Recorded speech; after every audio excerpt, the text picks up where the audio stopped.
안녕하세요. IM증권에서 전기전자 담당하고 있는 고우영입니다. 오늘은 저희 하반기 전망에 대해서 말씀을 드리려고 하는데요. 제목 보시면 아시겠지만 정체된 디바이스, 가속하는 AI 인프라 이렇게 지어봤습니다. 그래서 스마트폰이랑 PC 같은 전통적인 이제 디바이스 같은 경우는 관세 영향 때문에 전체적으로 이제 수요에 대한 눈높이가 하향 조정되고 있는 트렌드고, 반면에 이제 AI 서버로 대표되는 이제 AI 인프라 같은 경우는 계속 이제 더 눈높이가 올라가고 있다라는 부분들을 좀 제목에 담아봤습니다. 그래서 관세 관련된 내용을 먼저 좀 말씀을 드려야 될 것 같습니다. 그래서 장표 보시면 그 미국의 IT 세트 수입액인데요. 스마트폰, PC, TV까지 전체적으로 한번 쭉 정리를 해봤습니다. 근데 보시면 아시겠지만 그 1월부터 해가지고 미국의 IT 세트 수입액이 대폭 늘어나는 모습을 보실 수가 있을 것 같고요. 1분기 통로 보면은 그 YY로 대략 한 35% 정도 급증을 했습니다. 그래서 이렇게 선제적으로 재고 확보를 많이 한 만큼 상대적으로 하반기에 대한 이 가시성은 좀 떨어질 수밖에 없는 그런 상황이 아닌가 판단을 하고 있습니다. 그래서 이제 그 그림 보시면 아시겠지만 실제로 이미 지금 미국이 이 중국을 대체하는 흐름들을 보이고 있습니다. 그래서 스마트폰 같은 경우는 인도에서 많이 수입을 하고 있고요. 대표적으로 이제 아이폰이 있겠죠. 그리고 PC 같은 경우는 이 베트남산 PC 수입액이 급증하는 모습들을 이 그림을 통해서 확인을 하실 수 있을 것 같습니다. 최근 들어서 이제 이 두드러지는 현상이 그림 보시면 아시겠지만 그 미국의 IT 세트 수입액 증감률이랑 그 중국의 IT 세트 수출액 증감률을 비교를 했는데 이게 거의 20년 넘게 동조하는 흐름이었고, 심지어 트럼프 1기 때도 동조하는 흐름이었는데 최근 들어서 굉장히 가파르게 이제 디커플링이 발생을 하고 있습니다. 그만큼 주요 기업들이 중국을 대체해서 다른 지역 중심으로 이제 생산지를 다변화하는 노력들을 하고 있다라는 의미이고요. 지금 이제 그 미국이랑 중국이 이제 관세 관련해서 좀 화해하는 그런 이제 기대들이 생기고 있긴 하지만, 화해 여부를 떠나서 사실 이런 이제 탈동조화 흐름, 특히 이제 중국을 대체하려고 하는 기업들의 이제 흐름 자체는 과거로 이제 되돌아가기 쉽지는 않을 것 같다, 이렇게 생각을 하고 있습니다. 그래서 대표적으로 이제 저희 섹터에서는 삼성전기 같은 회사들이 중국에 이제 생산 사이트가 크게 있는데, 앞으로 이제 필리핀 중심으로 이제 그 캐파 증설을 하겠다라는 계획을 밝히고 있고요. 중국의 이제 PCB 업체들 같은 경우도 베트남이나 태국 같은 동남아 중심으로 캐파 확장 계획을 좀 더 이제 가속화하지 않을까라는 판단을 하고 있습니다. 그래서 이런 부분들 때문에 지금 당장의 이슈는 아니긴 하지만 향후에 이 기업들의 생산지 전략, 그리고 이제 그와 관련된 이제 비용 부담들이 발생할 수 있겠다라는 판단을 하고 있습니다. 일단 소비 같은 경우도 이제 넘어가서 보면은, 일단 그림 12번 보시면 아시겠지만 미국의 이 스마트폰 판매량이 4월에 YY로 15% 급증을 했습니다. 그래서 앞서서 말씀드렸던 것처럼 IT 세트 재고를 많이 땡기기도 했지만 관세에 대한 우려 때문에 소비자들도 그만큼 선구매를 많이 했다 보시면 좋을 것 같고, 마찬가지로 그만큼 하반기에 대한 가시성은 좀 떨어질 수밖에 없는 상황이 아닌가 판단을 하고 있습니다. 반면 이제 중국 같은 경우는 정책 효과 때문에 상대적으로 이제 견고한 모습을 보이고 있습니다. 그림 14번이랑 15번 보시면 아시겠지만 중국의 전자제품 소비랑 통신기기 소비는 YY 30%, 많게는 50%까지도 개선되고 있는 흐름이라서 이구안신 관련된 그 정책 효과가 실제로 효과를 보고 있다 볼 수 있을 것 같고요. 아마 6.18 행사가 이런 이 모멘텀의 정점이지 않을까 싶습니다. 그래서 이제 저희는 하반기까지도 이런 부양책이 지속이 되면은 중국의 테크 소비는 상대적으로 견조할 수 있을 것이다, 이렇게 보고 있는데, 그럼에도 불구하고 상반기 대비로는 하반기에는 관련된 약발이 조금은 떨어지지 않을까, 이렇게 판단을 하고 있는 상황입니다. 그래서 저희가 이제 스마트폰 이 출하 성장률을 기존에 이제 2% 정도 올해 성장하지 않을까, 이렇게 봤는데 지금은 그 YY 플랫 정도로 하향 조정을 해서 보고 있습니다. 그래서 주요 원인은 앞서 말씀드렸던 것처럼 미국에서 선구매가 좀 크게 있었기 때문에 그만큼 이제 하반기는 좀 낮아지지 않을까라는 부분이랑, 중국이 견조하긴 하지만 상대적으로 이제 상반기 대비로는 하반기에 그 보조금 효과가 좀 약해질 수 있다라는 부분을 반영했다고 보시면 될 것 같습니다. 근데 이제 그림 22번 보시는 것처럼 사실 이제 이런 부분들이 컨센서스에는 상당 부분 좀 녹아들고 있는 것 같습니다. 대표적으로 이제 그림 22번 보시는 것처럼 아이폰 판매 컨센을 보시면 아시겠지만 계속 이제 하향 조정이 되고 있고요. 앞서 말씀드렸던 그런 부분들을 이제 시장이 계속 반영해 나가고 있는 국면이다 이렇게 볼 수 있을 것 같습니다. 그래서 어떻게 보면은 이제 이 하반기 수요 빠진다라는 게 이미 컨센으로 굳어졌기 때문에 새로운 내용은 아니긴 한데요. 근데 저희가 생각하기에 이제 지금 변수라고 볼 수 있는 부분은 아이폰 가격일 것 같습니다. 아이폰 가격도 이제 관세 때문에 올라갈 것이다라는 게 이제 컨센으로 자리 잡고 있긴 하지만 얼마나 올라갈 것인가에 대한 감은 아직까지는 없는 것 같습니다. 그래서 저희가 이제 추정을 해봤는데 기본적으로 지금 그 아이폰이 펜타닐 관세 20% 부과를 받고 있고요.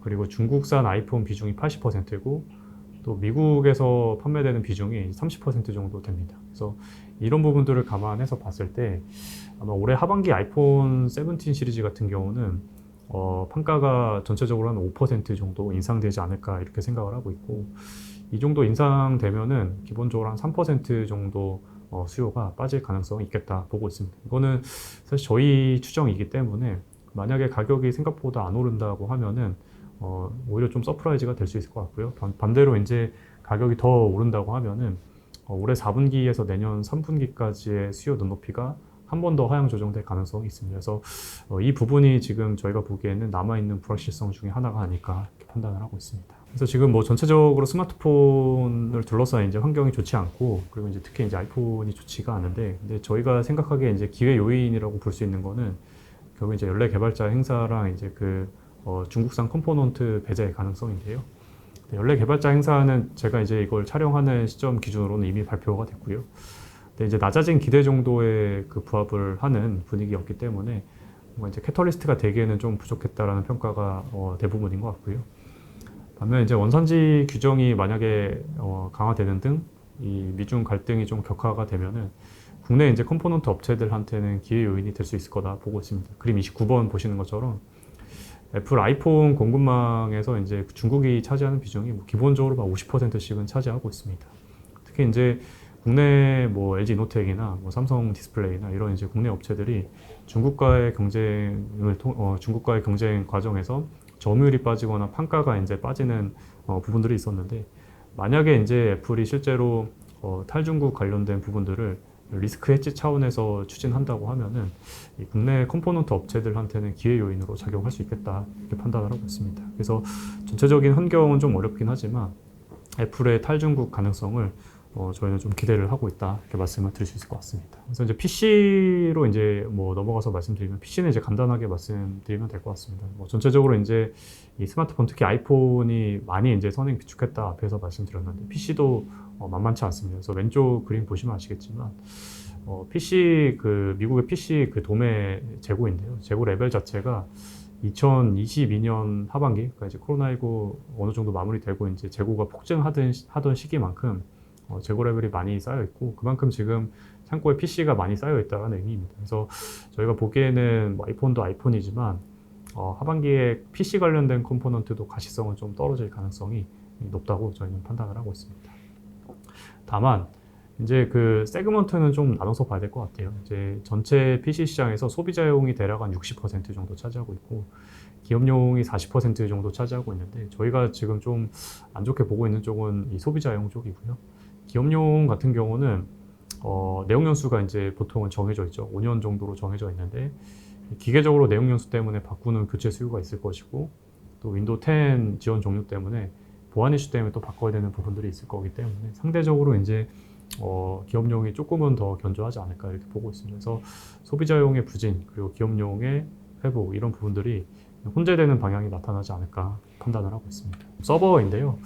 그래서 이제 앞에 말씀드렸던 스마트폰이랑 PC는 뭐 전체적인 이 요약을 하자면 앞에서 많이 땡겼기 때문에 하반기는 그만큼 가시성이 떨어지고 컨센에는 좀 많이 녹아 있다. 다만 이제 아이폰 관련된 이 가격 정책이 남아있는 좀 불확실성이다. 이렇게 정리를 드릴 수 있을 것 같고 서버 같은 경우는 잘 아시겠지만 이제 굉장히 강력한 데이터들이 유지가 되고 있습니다. 그래서 그림 왼쪽이랑 오른쪽에 아래에 있는 그림 보시면 미국의 서버 수입액 같은 경우는 지금 YY로 100%씩 개선이 되고 있는 상황이고 중국의 서버 수입액 같은 경우는 YY로 173% 대폭 개선되는 흐름을 나타내고 있습니다. 미국 같은 경우는 이제 GB백 렉 생산이 아시겠지만 이제 4월부터 지금 풀려서 대량 양산이 시작이 됐기 때문에 3분기까지는 적어도 QOQ로 개선되는 흐름이 나타나지 않을까 이렇게 보고 있고 중국 같은 경우도 이제 연초에 그 딥시크 그리고 마누스 이후에 AI 인프라에 대한 투자가 지금 가속화되고 있는 상황 속에서 견조한 모습들이 지속되지 않을까 이렇게 판단을 하고 있는 상황입니다. 그래서 지금 CSP 업체들의 캐펙스도 뭐 계속 이제 상향 조정되고 있습니다. 마이크로소프트, 뭐 아마존, 구글, 그리고 메타까지 전체적으로 합쳐서 봤을 때 YTD로 캐펙스가 대략 한 20% 정도 상향 조정이 됐고요.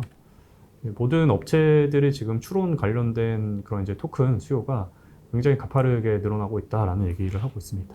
대표적으로 이제 왼쪽 아래 그림 보시면은 GPT 주간 활성화 유저가 그 지브리 이제 그림 그리기 유행 이후에 2배 늘어났습니다. 8억 명까지 늘어나서 저도 요즘에 GPT 써보면은 좀 서버 터질 때가 많더라고요. 그래서 이런 이제 그 AI 관련된 트래픽 자체가 굉장히 이제 빠르게 개선되고 있는 상황이기 때문에 AI 인프라에 대한 수요가 계속 이제 늘어나고 있다 이렇게 말씀을 드릴 수 있을 것 같고, 그 젠슨 황이 계속 강조를 하고 있는 게 일회성 이제 그 단발성의 추론보다는 리즈닝 기반의 에이전틱 AI가 훨씬 더 많은 토큰을 이제 그 잡아먹기 때문에 이 부분과 관련해서도 AI 인프라 투자가 계속 좀 필요하다라는 부분을 이런 피력을 하고 있는 상황입니다. 그래서 지금 4대 CSP 업체들이 계속 이제 뭐 제목에 쓴 것처럼 인프라 우선 전략을 지속하고 있고요. 다만 이제 그 왼쪽 아래 그림 보시는 것처럼 캐펙스 투 레버뉴 비율 같은 경우는 물론 이제 내년 캐펙스 눈높이가 또 올라가겠지만 대폭 올라가지 않는다고 하면 올해 이 비율 자체는 피클 수도 있다라는 생각을 하고 있습니다. 뭐 그렇게 되면은 이 투자에 대한 시각을 이제 AI 하드웨어에서 서비스 쪽으로 옮겨가는 것도 좋은 전략일 수 있겠다 이렇게 생각을 하고 있고요. 근데 그렇다 해서 이제 하드웨어가 와장창 하는 거냐? 그렇게 보지도 않습니다. 보시면 아시겠지만 이 비율 자체가 뭐 피크아웃 하더라도 절대적인 캐펙스 규모는 계속 우상향하는 방향으로 저희도 추정을 하고 있고요. 오른쪽 그림은 저희가 이제 블룸버그 데이터를 인용을 한 건데, 지금 기본적으로 올해 기준으로 보면은 훈련용 AI 시장이 추론 시장보다 대략 한 2.5배 정도 큽니다. 근데 이게 크로스오버가 나타나는 시기가 2029년이고요. 그래서 이제 추론은 29년까지 시장이 4배 커지고 훈련은 이제 2배 커지는 페이스입니다. 근데 지금 빅테크들이 아시겠지만 이제 추론 시장을 선점하기 위해서 AI 인프라를 적극적으로 투자하는 거고, 또 이제 추론 시장에서의 경쟁력은 결국 이제 AI 인프라 이 규모에서 나오는 거기 때문에 말씀드렸던 것처럼 이제 캐펙스 규모 자체는 계속 늘려나가는 방향일 것이다 이렇게 판단을 하고 있습니다. 최근에 이제 소브린 AI가 또 계속 이제 부각이 되고 있는데요. 이제 이 위쪽 그림 보시면은 2026년에서 이제 29년까지 빅테크들의 합산 그 캐펙스가 1.2조 달러 정도 될 걸로 보고 있습니다. 물론 이제 이게 더 올라갈 가능성은 있다고 보고 있고요. 근데 이제 동기간에 그 스타게이트 포함해서 다자간 연합의 데이터 센터 투자 혹은 소브린 AI 개념의 이제 투자들이 6천억 불에 달할 걸로 보고 있습니다. 그러니까 사실 규모로 보면은 CSP의 투자 못지않게 큰 거죠. 근데 이런 이제 국가 단위의 투자들이 앞으로 계속 발표가 될 걸로 보고 있고, 젠슨 황도 이번에 그 유럽 GTC에서 결국에 GDP 규모에 비례해서 데이터 센터 투자하는 게 필요할 것이다. 데이터 주권을 위해서는. 그런 이제 얘기를 했기 때문에 사실 이제 굳이 이제 4대 CSP들의 캐펙스 뭐 당연히 중요하지만 그 이후에 이제 발생하게 될 소버린 AI의 투자도 또 이제 AI 하드웨어 시장에 있어서는 또 다른 이제 기회 요인일 수 있겠다 이런 판단을 하고 있습니다. 그래서 전체적으로 세트를 요약하자면 저희가 이제 제목에 썼던 것처럼 하드웨어는 하드웨어 측면에서 봤을 때 이제 그 디바이스는 지금 정체되고 있고 AI 인프라는 계속 가속화되는 분위기가 이어질 것이다 이렇게 판단을 하고 있습니다. 이제 PCB랑 MLCC 같은 컴포넌트로 넘어가서 좀 말씀을 드리면요. 일단 이제 그 PCB부터 말씀을 드리면 한국, 중국, 일본의 PCB 수출입 데이터를 좀 비교를 해보면 위쪽 그림 보시면 아시겠지만 그 중국의 PCB 수출 데이터가 상당히 빠른 속도로 개선되고 있습니다. YY로 거의 한 30% 페이스로 지금 올라오고 있는 모습을 보이고 있는데, 이쪽이 이제 대부분 MLB가 올라오는 데이터라고 보시면 될 것 같습니다. 대표적으로 이제 뭐 우스, 셴난, 빅토리 자이언트 이런 엔비디아 서플라이 체인들이 섞여 있는 데이터다 보시면 좋을 것 같고, 한국이나 일본 같은 경우는 상대적으로 이제 개선되는 속도가 좀 더딘 편인데 아무래도 패키지 기판에 대한 익스포저가 좀 크기 때문에 개선되는 속도가 좀 더딘 거다 이렇게 보시면 좋을 것 같습니다. 그래서 제가 이제 그 주요 패키지 기판 업체들이랑 MLB 업체들의 매출 성장률을 한번 쭉 비교를 해봤는데요. 맨 오른쪽에 보시면 업황이 가장 안 좋았던 2023년에서 내년까지의 CAGR 매출 성장률을 비교했을 때 패키지 업체들은 뭐 대체로 한 9% 정도 연평균 성장하는 페이스고, MLB 업체들 같은 경우는 25% 정도 성장하는 페이스입니다. 그래서 국내에서도 이제 MLB 하는 이제 뭐 대표적으로 이제 이수페타시스 이런 업체들한테 이 20배에서 25배 정도의 멀티플 부여하는 건 저희가 보기에는 크게 어렵진 않을 것이다 이렇게 생각을 하고 있고, 말씀드렸던 것처럼 서버에 대한 이제 그 분위기가 계속 이제 하반기까지 좋게 이어진다라고 한다면 하반기 어느 시점에서는 뭐 내년에 대한 눈높이를 또 선반영해 주는 게 가능할 것이다 이렇게 보고 있습니다. 패키지 기판을 조금 더 이제 부연을 드리면요. 일단 뭐 패키지 시장이 전체적으로 보면은 공급 과잉은 맞습니다. 내년 하반기는 돼야지 이제 전체적인 수급이 밸런스를 맞출 걸로 보고 있는데, 네, 그럼에도 이제 바닥은 친 것 같습니다. 주요 이제 기판 업체들의 재고 회전율을 보시면 아시겠지만 바닥을 치고 조금씩은 이제 개선되려고 하는 흐름들을 보이고 있고요. 특히나 이제 이 말씀드렸던 것처럼 플리츠 BJ가 전체적으로는 공급 과잉이긴 하지만 AI 서버에 대해서는 굉장히 좀 수급이 타이트하다라는 부분을 좀 강조를 드리고 싶습니다. 그래서 이제 대표적으로 이제 이비덴이 있는데요. 이비덴이 이제 뭐 1분기에 굉장히 좀 인상적인 실적을 냈는데 블랙에 관련된 이제 비중이 의미 있게 늘어나면서 실적 굉장히 견조한 실적을 낸 걸로 파악을 하고 있습니다. 그래서 작년에 이제 이 이비덴의 패키지 기판 매출 중에서 한 30% 정도가 엔비디아였는데 올해는 이 50% 이상 넘어갈 거다라는 게 이제 컨센서스이고요. 사실 이제 점유율은 좀 빠집니다. 점유율은 작년에 이제 하퍼가 이비덴이 솔벤더였다고 한다면 이 블랙에 같은 경우는 이비덴이 대략 한 80% 정도의 점유율을 차지하고 유니마이크론이랑 킨서스 같은 대만 업체들이 나머지를 좀 채우는 흐름이지 않을까 싶습니다. 그래서 이제 점유율이 빠짐에도 이렇게 뭐 왜 계속 더 좋아지냐? 기판의 소요량 때문에 그렇습니다. 이제 왼쪽 아래에 있는 그림 보시면 하퍼의 기판 사이즈를 1로 두면은 블랙엘은 대략 한 1.8배이고요. 루비는 2.5배, 파인만 같은 경우는 4배까지 커지게 됩니다. 그래서 말씀드렸던 것처럼 전체적인 플리츠 BJ 업황은 좀 어려울 수 있지만 이 기판 사이즈가 커지는 AI 인프라, 특히 이제 뭐 엔비디아 체인이나 에이지 관련된 체인에 있어서는 좀 차별화된 흐름이 나타날 수 있겠다라는 판단을 하고 있습니다. MLB는 앞서 저희가 이제 그 간략하게 말씀드렸는데요. 위에 있는 그림 보시다시피 이제 전체적인 기판의 성장률을 봤을 때 18층 이상의 고다층 MLB의 성장률이 20% 이상으로 가장 이제 두드러질 것이다라는 얘기를 앞에서 말씀을 드렸고요. 이런 부분들이 이제 그 왼쪽 아래 그림 보시는 것처럼 AI 서버나 AI 스위치 같은 이제 인프라 관련된 수요가 두드러지게 늘어나면서 나타나는 현상이다 보시면 좋을 것 같습니다. 특히 이쪽은 그 층수도 점점 더 이제 고다층화되고 있고 층수가 높아지면서 스퀘어미터당 판가가 올라가는 부분들을 동시에 누리고 있습니다. 그래서 그림 뭐 왼쪽 아래에 있는 그림 보시면 아시겠지만 기본적으로 이제 이 30층 정도 되는 이제 그 기판의 판가를 스퀘어미터당 2,000불이 좀 안 되게 보고 있는데, 대표적으로 이제 우리나라 업체, 대표적인 업체인 이수페타시스 같은 경우는 이미 지금 스퀘어미터당 3,000불 이상 지금 넘어간 상황이라서 업계 이 표준으로 얘기되고 있는 것보다 국내 업체들이 훨씬 더 이 고부가 기판을 하고 있다 이렇게 보셔도 무방할 것 같습니다. 그래서 결론적으로 이제 MLB가 AI 인프라 중심으로 좋아지고 있고, 또 이제 그 이 층수도 올라가면서 면적 수요도 늘고 있고 면적당 판가도 올라가는 굉장히 좀 좋은 환경을 맞이하고 있다 이렇게 말씀을 드릴 수 있을 것 같습니다. 네, 마지막으로 이제 MLCC 말씀을 드리려고 하는데요. MLCC 업체들 2분기까지의 가이던스가 전체적으로 이제 나쁘지 않은 흐름이었습니다. 그래서 위에 표 보시면 아시겠지만 대부분의 업체들이 이제 그 1분기 대비해서 2분기 가동률이 3에서 5%포인트씩은 개선되는 흐름이고요. 그럼에도 불구하고 이제 주가는 상대적으로 부진합니다.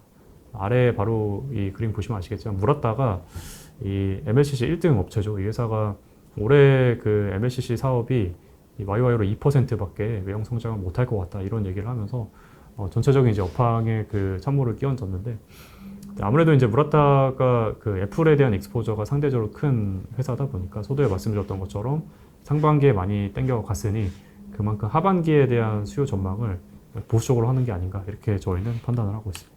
MLC 시장이 이제 정말 장기적으로 보면은 CAGR로 7에서 8% 정도 성장해온 시장인데, 앞서 말씀드렸던 이제 그 무라타의 보수적인 코멘트, 관세 관련된 불확실성 이런 부분들 때문에 수송부품 업체들의 합산 시총은 굉장히 크게 빠져 있는 상황이고요. 결국에 이런 이 전체적인 흐름, 그러니까 성장의 흐름과 주가의 괴리는 장기적으로 봤을 때는 저희는 기회 요인일 수 있다 이렇게 판단을 하고 있고, 특히 이제 뭐 MLC 시장이 뭐 아시겠지만 AI 서버랑 전장을 중심으로 이제 성장을 할 걸로 보고 있습니다. 이건 저희 추정이긴 하지만 AI 서버는 이 서버 같은 경우는 AI 서버 중심으로 해서 2030년까지 CAGR로 20% 성장하는 페이스일 걸로 보고 있고, 전장은 이제 10% 이상 성장하는 페이스일 걸로 보고 있는데, 공교롭게도 이 부분에서 또 국내 이제 삼성전기가 상당히 좀 잘 하고 있습니다.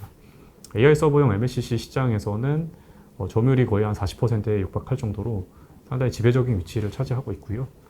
이제 전장 같은 경우는 한 4년 전만 해도 이 마켓 쉐어가 10% 정도였는데 작년 기준으로는 20%까지 올라왔습니다. 그래서 MLC 시장 중에서도 성장하는 세그먼트에 대해서 삼성전기가 포지셔닝을 상당히 좀 잘 하고 있다는 부분을 긍정적으로 보고 있습니다. 그리고 이제 위쪽 그림 보시면 아시겠지만 대표적으로 이제 말씀드렸던 삼성전기나 아모텍도 마찬가지예요. 스몰캡 중에서는 아모텍 같은 업체들도 전장 중심으로 이제 개선이 되고 있는데 해외 피어들보다는 확실히 조금 저평가받고 있기 때문에 저희는 이런 부분들이 기회일 수 있겠다라는 판단을 하고 있습니다. 그래서 결론적으로 말씀드리면요, 이제 그 마지막 이 페이지에 그 주요 전기전자 종목들의 이제 PB 밸류에이션이 나와 있는데, 보시면 아시겠지만 스마트폰이나 PC 같은 우리 레거시 IT라고 이제 통칭하는 그런 디바이스에 대한 익스포저가 조금이라도 있는 회사들 같은 경우는 여지없이 다 지금 밸류에이션 하단 밴드까지 내려가 있는 상황이고요.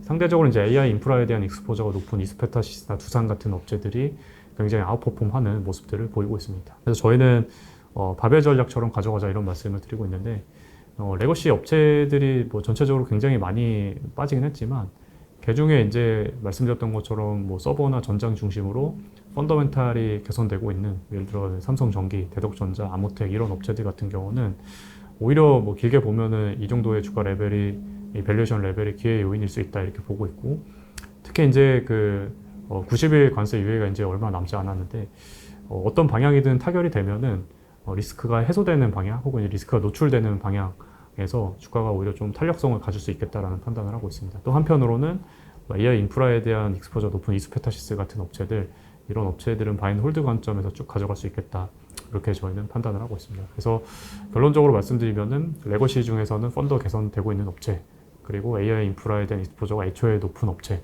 바벨로 가져가면 좋지 않을까라는 판단을 하고 있고, 이런 부분들을 좀 이제 참고하셔서 투자하시면 좋을 것 같습니다. 이상 이제 그 전기전자 하반기 전망에 대해서 전체적으로 말씀을 드렸고요. 다음에 더 좋은 자료로 찾아뵐 수 있도록 하겠습니다. 감사합니다.